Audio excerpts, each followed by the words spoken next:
Gracias por seguir participando con nosotros activamente a través de las redes sociales, nuestras cuentas @Canal Antigua, nuestro hashtag a las 10 p.m, también por supuesto nuestras cuentas personales de nuestros analistas, @Pechicola, @Frati Giovanni, @JK Sandoval. Y tenía antes de la pausa un comentario de Philip Chicola. Aquí, si uno analiza el historial recopilado tanto por el REMI como por la Comisión para el Esclarecimiento Histórico, pues al final a Pedro García Redondo se le acusan de crímenes muy sanguinarios, de violaciones a los derechos humanos, de haber incurrido en torturas, en desapariciones forzosas y demás.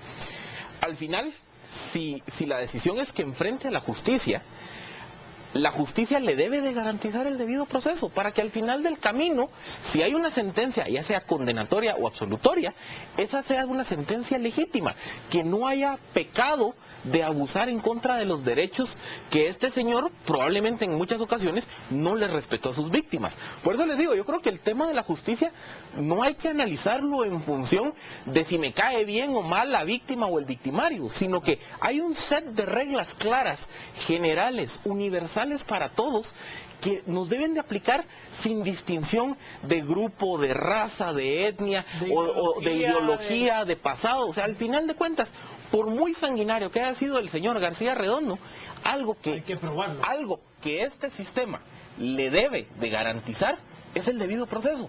Porque en el sistema antes de la Constitución y antes de que se establecieran los derechos individuales, no se garantizaba el debido proceso.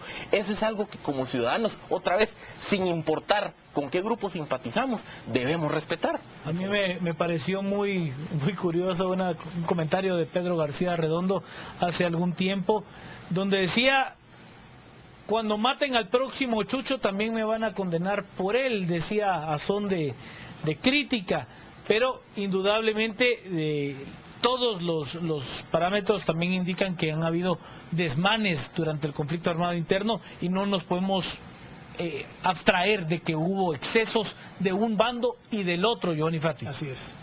Y yo le quisiera preguntar a la señora Fiscal General de la República en dónde están los comandantes guerrilleros presos, en dónde están no los 1, ni 2, ni 3, sino los miles de criminales de la guerrilla que hoy andan por las calles con pose de gran señor, con pose de defensor de los derechos humanos, con poses de feministas, etcétera, cobrando cientos de millones de dólares en ONGs de derechos humanos y de temas feministas e indigenistas, echándose perfume, por supuesto, de grandes analistas políticos también, en dónde están las condenas y las acusaciones contra esa gente, número uno. Y número dos, yo también le quisiera recordar al señor Melgar y a la señora Claudia Paz y Paz en el Ministerio Público que se lean el Código Penal y el artículo de la prescripción de los delitos por el paso del tiempo. Y que también le vayan a preguntar al señor secretario de la Paz, el señor abogado Antonio Hernández Forno, por un dictamen. Y también por una opinión jurídica que también los abogados del general Ríos Montt y el general Rodríguez tienen sobre la prescripción. Y sería muy bueno que leyeran un poquito de derecho penal sobre la prescripción de los delitos por el paso del tiempo. Sería una lectura interesante. Vámonos a las redes sociales, y es que nos dice Por una Patria Libre: Barrientos, exintegrante del ORPA, seguramente veremos a su hijo obtener libertad en complicidad con el Ministerio Público, refiriéndose al presidente de la Cámara Penal en una alusión bastante fuerte. Blanc nos dice: ¿qué podemos esperar? Definitivamente ya no tienen mentalidad de niña, nos dice Blanc, en referencia al primero de los casos que tratamos esta noche. José Abascal: en lugar de contaminarse más en reformatorios, asegurar a mejores personas. Ricardo: izquierda y más derecha, menos el Ministerio Público. Un país sin Estado de Derecho no puede tratar un tema tan delicado como el conflicto armado. Ana nos dice, un paréntesis: ¿alguien sabe por qué las mujeres están con la izquierda? Simplemente porque no saben arreglar para verse bien, dice Omar Ventura. Todas las personas que asesinaron a estos salvajes no tuvieron nunca derecho a un debido proceso. ¿Es irónica la historia o no?, nos pregunta. Es parte de la interacción que estamos teniendo. Estamos entrando a nuestra ronda final ya del análisis. Philip Chicola, otra noche de una interacción bastante grande y por supuesto de un análisis que nos reduce en demasía el tiempo. Sí, efectivamente creo que es de aplaudir mucho de la interacción y del debate que se está generando en redes sociales. Creo que al final de cuentas, en ambos casos, tanto el de los menores de edad como en el caso de García Redondo, siempre regresamos a lo mismo, al respeto al Estado de Derecho. Al final de cuentas, si no aprendemos a respetar las normas legales, constitucionales que han de garantizar la libre y pacífica coexistencia en sociedad, pues como país no vamos a poder salir adelante. O sea, al final de cuentas estamos viendo el debate de qué hacer con los menores que violan la ley penal y en este caso estamos viendo pues la necesidad de respetar el debido proceso a la hora de enjuiciar a acusados o a señalados por violaciones a los derechos humanos durante el conflicto armado.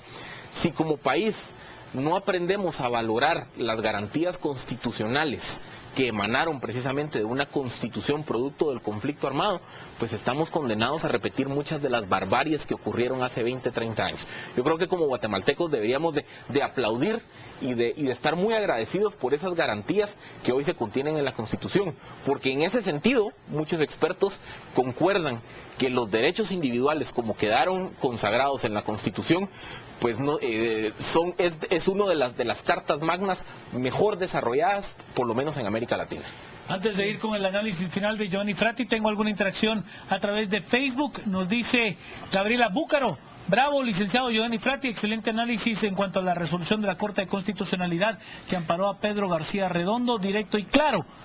Adonais Alvarado: todos los días matan a 20 personas cuyos crímenes el Ministerio Público no investiga, pero se gasta todo el recurso en investigar casos contra militares. Alejandro Mayorga hace pues un análisis bastante complejo acerca del tema de las pandillas. Sergio Antonio Hernández: en Guatemala no existe el Estado de Derecho, es un Estado fallido, por lo tanto no hay confianza en las instituciones del Estado.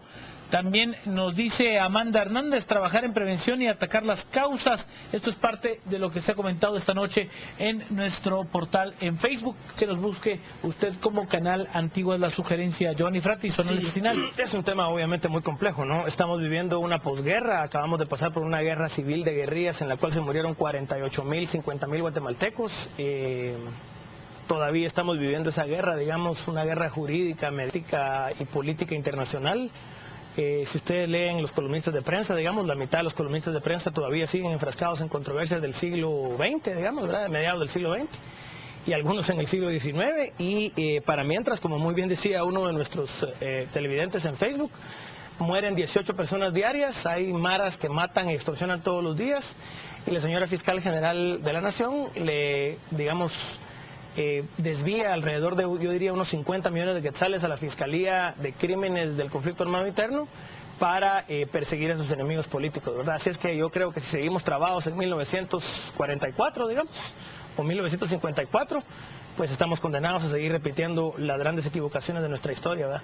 Ojalá y podamos algún día perdonar, ojalá y algún día las víctimas del conflicto encuentren la paz del perdón, que es tan duro y tan difícil, y ojalá y podamos vivir hacia adelante como un país próspero y en paz, que es lo que creo yo merecemos todos los guatemaltecos. Vámonos por último a las redes sociales. Por una patria libre: garantías constitucionales son violadas constantemente, prueba de esto sobran a granel. Jonathan Nardón: todo se reduce a que el Ministerio Público, el OJ y todo el sistema de justicia se apegue a la ley, pero no reciben el mínimo de participación. Gabriel Payerés: el problema de la Constitución es todo lo demás.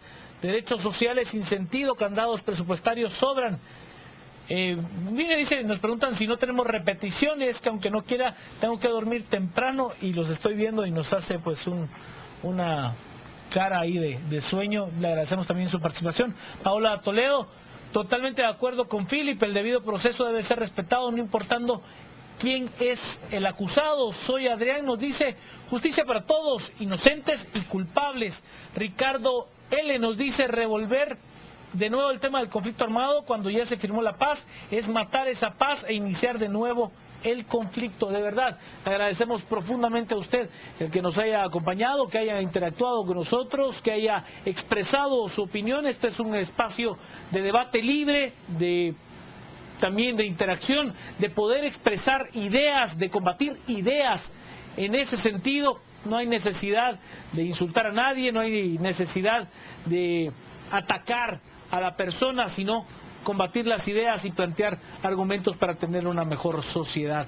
Hasta aquí llegamos en el análisis de esta noche, agradeciéndole su compañía y dejándolo con el señor Ariel Amaya y No Somos Ángeles. Señor Ariel, muy buenas noches.